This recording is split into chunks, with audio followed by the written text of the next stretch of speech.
जितु BPF model आसिले ही সময়ত हत्या हिंसा भय भाबुकी ही সময়ত ब्लाडसेड হৈ आसिले विभिन्न সংঘাত হৈ आसिले हितु आगर BPF मडेলত चलि आसिले दाखलि आंखौ माने जोंहा माने फेरेंगा बसुमतारी EM बिथाङा एरेस्ट खालामनो नागिरदों आंखौ माने कर्ट केस होनो मानो होनदों आं बिराद माने बेखौ खोनायोब्ला माने गोसोआव मोजां मोनो आरोखि नोंसोर जे एथ' अगियान खामानि मावनो हायो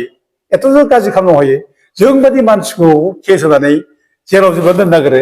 ओंखायनो आं बेखौ वेलकाम खालामदों फेरेंगा इमिडियेटलि केस होदो जेराव जोबना दोन थांबावसै जेराव आं बेखौसो बुंगासिनो दं माबा पुलिस फाथायहर आं नेबाय थायो मा फाथायहर जों बायदि मानसिया जेल जानांगौबा जों जाबावगोन आं 91 दिन जेल जाखांबाय बे गोरिब गुन्द्रा आइ आफाफोरनि खामानि मावनानै आंथ' रावनिबो अननाय मावाखै आंखौ बिसोर आंखौ जेराव जोबदों प्रमद बर' बिथांनि बाथ्राखौ जों जुदि बुंनो थाङोब्ला प्रमद बर' बिथाङा दुलाराय बर' फरायसा आफादनि आफादगिरि बिबानाव थानानै बर' हारिनि सेपारेट स्टेट बड'लेण्ड मुभमेन्टखौबो लिडिं खालामबोनो मोननाय सासे माहारिनि दैदेनगिरि जेराव प्रमद बर' बिथाङा गावनि पलिटिकेल केरियारखौ जागायजेननाय बा गायसनजेननाय समावनो गुबुननि आखायाव हमथानानैसो गावनि पलिटिकेल केरियाराव बिथाङा स्टेन्ड खालामनो हादोंमोन अर्थात बिथाङा गुबुननि हेफाजाब लानानै बा गुबुननि हेफाजाब थुलुंगानाय मोननानैसो बिटिसिनि CMनि चेयाराव जिरायनो खाबु मोनदों दा बेखौनो जों बुङो माने जेरैखि जाया खायदा बोराय बाहायनानैब्लाबो प्रमद बर' बिथाङा बिटिसिनि CMनि चेयाराव जिरायनो थाखाय चान्स मोनदोंमोन बा गावो सुजुग आरो सुबिदा लादोंमोन दिनै प्रमद बर' बिथाङा बिटिआर गोरोबथानि उनावहाय जा गोजोननि स्ल'गानजों 35 लाख विभिन्न जाति जनगोष्ठीफोरखौ लाफानानै गोजोन गायसनलांनायनि शान्तिनि परिबर्तननि खामानि मावगासिनो दङ आरो खामानि मावलांगोननि बाथ्राखौ बिथाङा बुंबाय थायो दिनै बिटिआर एकर्डनि उनावहाय जोंनि बर' हारिनि गेजेराव स्पेशली गोबां रोखोमनि पलिटिकेलि डिवाइड जानायखौ जोङो नुनो मोनो जेराव बिटिआर एकर्डनि उनावहाय जोंनि बर' हारिनि गोबां बर' फिसाफ्रा आरो स्पेशली जोंनि बर' हारिनि देरफुनाय इयुन जेनेरेशन लाइमोनफोरा पलिटिकेलि माने डाइभार्ट जाजोबनानै दङ बेनिनि गेजेराव माखासे जाखांफुनाय बर' इयुन जेनेरेशनफोरखौ जोंनि बर' हारिनि माखासे पलिटिकेल लिडारफोरा एसे एनै लालस खालामनानै माने पलिटिक्सआव माने एंगेज खालामनानै दोनदों दिनै जोङो मोनसे बाथ्राखौ साननो गोनां आरो बुंनो गोनां बायथ' जानानै फैदों बिटिआर एकर्डनि उनावहाय दुलाराय बर' फरायसा आफादनि माखासे सानैसो बिबानगिरिफ्रा माबोरैहाय क्रर थाखाफोरखौ आरजिनानै लानो हाखो ना बिसोर बिजनेस मावो ना बिसोर माबा मोनसे मावो दिनै अकस्मात साडेनलि बिसोरनि पकेटाव माबोरैहाय क्रर रांफ्रा दिनै फैखो माबेनिफ्राय फैखो दिनै बैफोर राङा जोंनि बर' हारिनि बर' फिसाफोरनि बेसेनखौ फाननानै लाबोनाय रां नङाथ' रायजो राजा नोंथांमोन जेरावनोखि अकस्मात सिमां बायदि बिरनानै बैसोरनि पकेटाव जलदब गोलैफैदों बै क्रर रांफोरा दिनै दुलाराय बर' फरायसा आफादनि बिबानखौ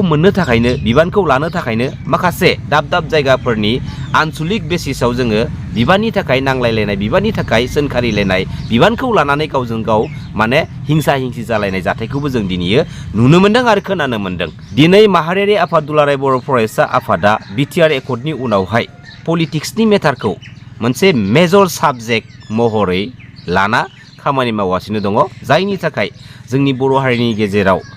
माहारिनि फोसाबनो गोनां माखासे खामानिफ्रा दिनै गोलैसोजोबनानै थाबाय बेफोरबायदि स्टेजाव थानानै बेफोरबायदि स्टेजजों जोंनि माहारिखौ आरो माहारिनि इयुन जेनेरेशनखौ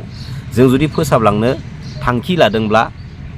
मालाबाबो साक्सेसफुल जानाय नङा बेनि उल्थायै जोंनि माहारियाव बांसिननिफ्राय बांसिन गुबुंले बारहावायासो सोमजिबाय थागोन आरो सोमजिनो लामा मोनबाय थागोन दिनै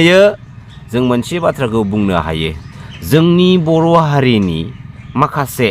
जाथावथारै गुबुंले बारहावानि सायावबो जाथावथारै जाथायफोरनि सायावबो दिनै दुलाराय बर' फरायसा आफादनि बिबानगिरिफ्रा मावथिफ्रा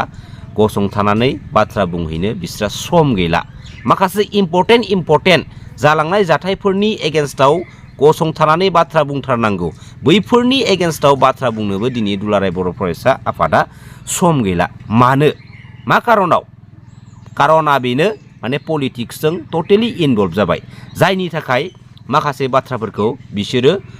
बिखा फोरदाननानै बिखा बुनानै गसंथानानै बुंनो हाला खारन बाथ्रा बुंनाय लोगो लोगोनो बिसोर माने माइनास पइन्ट जानानै फैयो माइनास पइन्टआ सोरनाव जायो गावसोर जायखौ थुलुंगा होदों जायनि थाखाय बिसोर पलिटिकेलि खामानि मावबाय दङ बैसोरा माने माइनास पइन्ट जायो जायनि थाखाय माहारिनि बिखायाव सोमजिनाय माखासे दुखुनांथाव जाथायब्लाबो बाथ्राब्लाबो माने पलिटिक्सनि खैसारजों जेरावनोखि खाजानानै दोनजाबाय बैनि थाखाय माने बाथ्राखौ माहारिनि जानानै बुंनो हाला दा बेफोरबायदि स्टेजाव दुलाराय बर' फरायसा आफादखौ थाफैगोन बा थागोन होननानै बुहुमनि साफ्रोमबो बर' फिसाफोरा सिमाङावबो सानाखैमोन दिनै सिबिनां बर' हारिनि बिफा उपेन्द्रनाथ ब्रह्मनि बर' हारिनि बिखायाव गालांनाय सानस्रि सोदोमस्रि आरो थांखि दिनै बड'फा उपेन्द्रनाथ ब्रह्मआ बुंलांदों जे जों माहारिखौ लानानै जेब्लायबो सोमावसारबाय था सोमावसारनायनि गेजेर गेजेर जोङो माहारिनि थाखाय माबा मोनसे जुदि मोजां सुजुगा सुबिदा मोनदोंबा जों बेखौबो लानायजों लोगोसे जोङो दान्दिसे सम जों जिरायथ'नायनि मिनिङा बे नङा जे जोङो कमप्लिटलि सोरजोंबा गादब जानानै सोरजोंबा इउज खालामजानानै जोंनि बर' माहारिनि बेसेनखौ फाननानै सोबख'नानै जानाय बे स्टाइलाव जिरायथ'नो बड'फा उपेन्द्रनाथ ब्रह्मआ बुंलाङाखैमोन जों जिरायथ'नायजों लोगोसे सिंजों आन्दोयै आरोबाव जों बांसिन गोहोगोरा जानानै जोंनि माहारिनि थाखाय सोमावसारफिननो थांखियैसो दान्दिसे सम जिरायथ' सोमावसारलांबाय थानाय बाथ्राखौ दिनै जों बर' हारिनि बर' फिसाफोरनि खोमा सेराव सिबिनां बड'फा उपेन्द्रनाथ ब्रह्मआ दिनै बुंलांदोंमोन दिनै मा स्टेज नुखो जोबोद दुखु गोनां बाथ्रा दिनै जोंनि बर' हारिनि माखासे ओरैबायदि लिडार दङ जायफोर लिडारफोरानोखि सिबिनां बड'फा उपेन्द्रनाथ ब्रह्मनि गोथार सानस्रि सोदोमस्रि आरो थांखिनि बाथ्राखौ बिसोरो गावसोरनि पलिटिकेल केरियारखौ गोख्रों खालामनायनि थांखि बिसोरो डायलग मारिबाय थायो आरो बैफोरबायदि लिडारफोरानो दिनै सिबिनां बड'फा उपेन्द्रनाथ ब्रह्मनि गोथार सानस्रि सोदोमस्रि आरो थांखिनि महर मुस्रियाव दिनै गोसोम दागो फोनांगासिनो दङ दिनै बैफोरबायदि लिडारा गावसोरनि पलिटिकेल बेनिफिट्सनि थाखायनो गोथार एबसुनि महर मुस्रियावबो गोसोम दागो फोनांगासिनो दङ दिनै आं बेखौनो बुंदों प्रमद बर' बिथाङा एबसुखौ एंगारनानै एबसुनिफ्राय गोजानाव थानानै बियो मालाबाबो गावनि पलिटिकेल केरियारखौ स्ट्रें आरो गोख्रों खालामनो हाया दिनै बे माहारियारि आफादा बबेबा मोनसे पलिटिकेल पार्टिनि खैसाराव सोरबा पलिटिकेल लिडारनि खैसाराव दिनै पलिटिकेलि खाजानानै इउसलेस खालामजाबाय दंब्ला दिनै दुलाराय बर' फरायसा आफादखौ बै पलिटिकेल खैसारनिफ्राय बै सोरबा पलिटिकेल लिडारनि गाज्रि पलिटिकेल बेन्दोंनिफ्राय बासायनाय लाबोनांगौआ जोंनि दायित्व नंगौना नङा दिनै दुलाराय बर' फरायसा आफादनि सोरबा बिबानगिरिया सोरबा आफादगिरिया दुलाराय बर' फरायसा आफादनि आफादगिरि बिबानाव थानानै पलिटिक्सनि खामानिखौ पलिटिकेलनि एजेन्ट महरै बियो मावगासिनो दङ दिनै माबोरैहाय दुलाराय बर' फरायसा आफादनि बिबानाव थानानै नों दिनै माबोरैहाय पलिटिकेलनि एजेन्ट जानानै पलिटिक्सनि खामानिखौ माबोरै मावनो नोंखौ सोर राइट्स होखो नोंखौ सोर अथरिटि होदों माहारियारि आफादनि जा गोथार संबिजितफोर जा पावार गोहोफोर बै दुलाराय बर' फरायसा आफादनि गोहोफोरखौ नोंनि पार्सनेल बेक्तिगत खामानिनि थाखाय बाहायनो नोंखौ रावबो राइट्स होआखै नोंसोरनि बिमा बिफानि गालांखानाय सम्पति नङा बे माहारियारि आफाद दुलाराय बर' फरायसा आफादा मिथिबाय बे जाबाय बुहुमनि साफ्रोमबो बर' फिसाफोरनि मोनसे बेसेनजों दानानै होनाय माहारियारि आफाद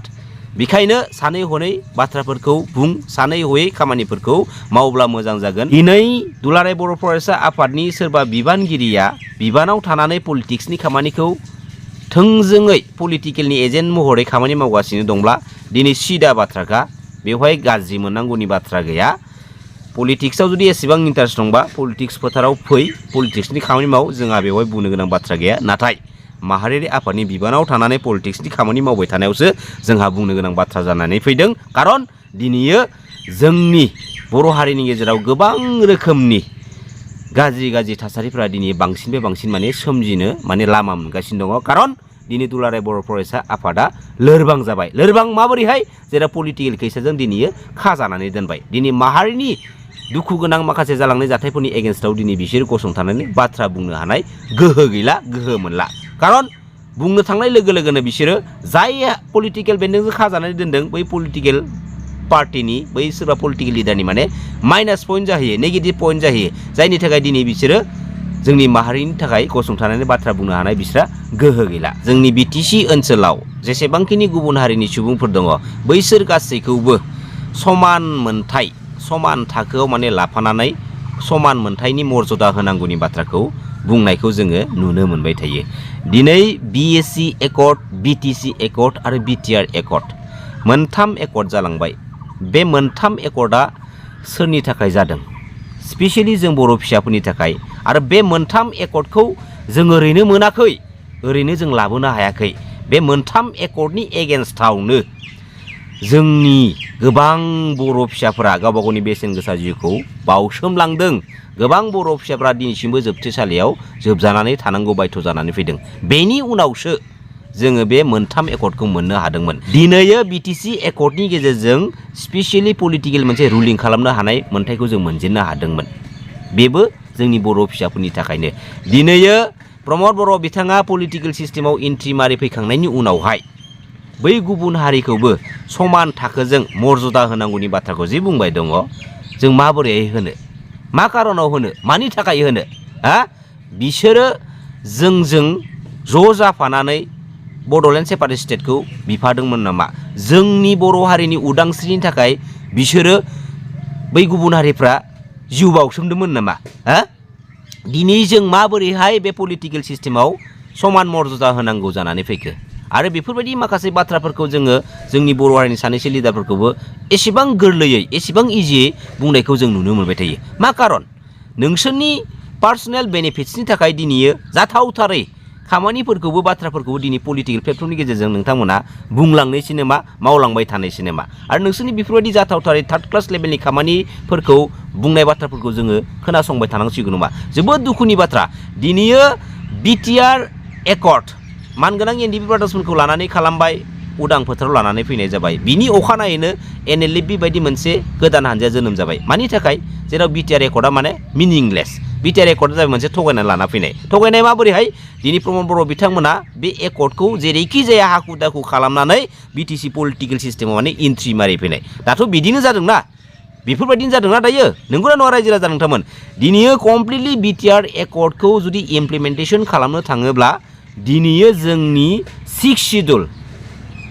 बे मर्यादा मोनथायाबो दिनै गोमालांगोन दिनै 6 शिड्युलनि सिङाव बिटिसि एकर्ड दिनै जोंहा 30टा एसटि रिजार्भेसन सिट दंखायो 30टा दंखायो जों बर'फोरनि स्पेसियेलि दिनै जुदि बिटिआर एकर्डआ कमप्लिटलि जुदि इमप्लिमेन्टेसन जामारोब्ला जाया नङा जुदि जामारोब्ला 6 शिड्युलनि मर्यादाया दिनै गोमालांगोन आरो कमप्लिटलि मोनसे जेनेरेल काउन्सिल जानो थांगासिनो दं जोंनि बे बिटिसिआ जुदि जेनेरेल काउन्सिल जानो थांमारोब्ला बे बाथ्राया जुदि सैथोमारब्ला बे जोंनि 30टा एसटि रिजार्भेसन सिटआबो कमप्लिटलि माने जेनेरेल जानो थांगासिनो दङ अब्ला बेवहाय नायदो बै फारौफोराबो बै दाउसा दाउजो दाउलाफोराबो फैनानै जोंनि न'आव गोसो बायदि बारल'थिंनानै बिरबायलाबायनानै आदार खनजा खनजा दिनै बिसोरो थांबाय थागोन फैबाय थागोन नायदो दिनैयो माहारिनि हारिनि बाथ्राखौ लानानै एसेबां सिरियासलि संग्राम खालामबोनाय सोमावसारबोनाय जुदि दैदेनगिरिब्ला नेताब्ला बेफोरबायदि थार्ड क्लास लेभेलनि एग्रिमेन्टखौ खालामनानै लाना फैनाय जानाय नङामोन दिनैसिमबो बेफोरबायदि बाथ्राखौ बुंनायाव जोंनि बर' हारिनि गोबां बर' फिसाफ्रा दिनैसिमबो खर'आव मेलेमाव सोनानै लानो हायाखै दिनैयो बेफोरबायदि जुदि जाया नङा जामारोब्ला जोंनि बर' हारिनि थाखाय सोमावसारनायाव जेसेबांखिनि बर' फिसाफोरा गावबा गावनि बेसेन गोसा जिउखौ बावसोमलांनांदों जेसेबांखिनि बर' फिसाफ्रा जोबथेसालियाव थानांदों आरो दिनैसिमबो जोबथेसालियाव थानांगौ बायथ' जानानै फैदों बैसोरनि हारिनि थाखाय सोमावसारबोनाय बे गासैबो टटेलि मिनिंलेस जागोन मोनसेबो मिनिं थानाय नङा हारिनि थाखाय संग्राम खालामबोनाय दावहा नांबोनाय खस्थ' सातजाला सहायबोनायनि मोनसेबो मिनिं थानाय नङा दिनै जोंनि बर' हारिनि बिखायाव ओरैबायदि थार्ड क्लास लेभेलनि बर' फिसा जोनोम जाबाय जायफोरनिखि जोंनि बर' फिसाफोरनि बेसेनखौ फानै फानै गावबा गावनि पलिटिकेल केरियारखौ दिनै गोख्रों खालामनो नाजागासिनो दङ गावबा गावनि पलिटिकेल पार्टिखौ दिनै गोख्रों खालामनो नाजागासिनो दङ दिनै जोंनि बर' हारिनि गेजेराव पलिटिकेल सिस्टेमाव ए टु जेड जेसेबांखिनि पलिटिकेल लिडार आरो बै लिडारनि सामसागिरिफोर दङ सिट पावारखौ लानानै दिनै पलिटिक्स खालामगासिनो दङ मानि पावारखौ मोननो थाखाय दिनै पलिटिक्स खालामगासिनो दङ दा बै सिट पावार आरो मानि पावार मेजरलि बे मोननै जिरादखौ बायदिसिना खायदायै मोननो थाखायनो दिनै बेराफारसेथिं बर' हारिनि बर' फिसाफोरनि बेसेनखौबो दिनै बिसोरो फानखुमागासिनो दङ आरो बेराफारसेथिं गोदै गोदै डायलग मारिनानै आरोबाव जोंनि बर' फिसाफोरखौनो थगायनानै गोजोम होनानै दोननो नाजागासिनो दङ बेसे दुखु गोनां बाथ्रा जोबोद साननो गोनां बाथ्रा जानानै फैदों मानगोनां रायजो राजा नोंथांमोन दिनै BSc एकर्डनि जा स्टेटास बे स्टेटासनि एसे गोजौआव BTC एकर्डखौ खालामनानै लाना फैनाय जाबाय BTC एकर्डनि जा स्टेटास बेनिफ्राय आरो गोजौसिन मोनसे स्टेटासखौ लानानैसो बे BTR एकर्डखौ खालामनानै लाना फैनांगौमोन नाथाय दिनैयो गासिबो आलाय सिलाय मोनसे दुखु गोनां बाथ्राया जाहैबाय मा जाय मानगोनां एनडिपि ब्रादार्समोनखौ BTR पिस एकर्डनि गेजेरजों लानानै फैनाय जादोंमोन बे मानगोनां एनडिपि ब्रादार्समोना दिनैयो गावसोरनि प्रब्लेम इस्युफोरखौ रावबो बर'नि सासेबो लिडारफोरा नायस'नैनि थाखाय हेफाजाब होयैनि थाखाय गसंथानानै बाथ्रा बुङैनि थाखाय दिनै गावसोरनो जोंनि BTC पलिटिकेल सिस्टेमाव गोदान मोनसे पलिटिकेल पार्टि जोनोम होनांगौ बायध' जानानै फैबाय बेखौ सोर थिनखो बेखौ रावबो थिनाखै थासारियानो दिनै थिनदों दा बेफोरबायदि बाथ्राखौ जोंनि बर' हारिनि थाखानाय बै A to Z पलिटिकेल लिडारफोरा दिनै लाजिगोना लाजियाखै लाजिनांगौ दिनै पलिटिकेल सिस्टेमनि गेजेरजों माहारिनि जाखिनि खामानिफोरखौ मावनो थाखाय गोहो मोनो दिनै बैफोर गोहोफोरखौबो बाहायनानै दिनै माहारिनि मोजां खामानिखौ मावनो रोङाब्ला अब्ला नोंसोर पलिटिक्स फिल्डआव थांनानै मा घन्टा खालामहैदों नोंसोरो मा घन्टा खालामहैदों नोंसोरलाय बै फिउ फिउ गाबनानै एस्कर्ट लालायनानै ओजोंनिफ्राय थांलायनानै लेबेल मारिनानै खामानि जाया मिथिबाय हारिनि न'खरनि बाथ्राखौ लानानै जेंना जेथोफोरखौ लानानै जुदि टेबुल बुनानै बै एसेम्बलि न'आव बाथ्रा बुंहैनो हायाब्ला रोङाब्ला लेबेल देखायनानै जेबो लाब जाया बिल्डिं न' खानानै जेबो लाब जाया नोंनि हिन्जावनि गोदनायाव बे सनानि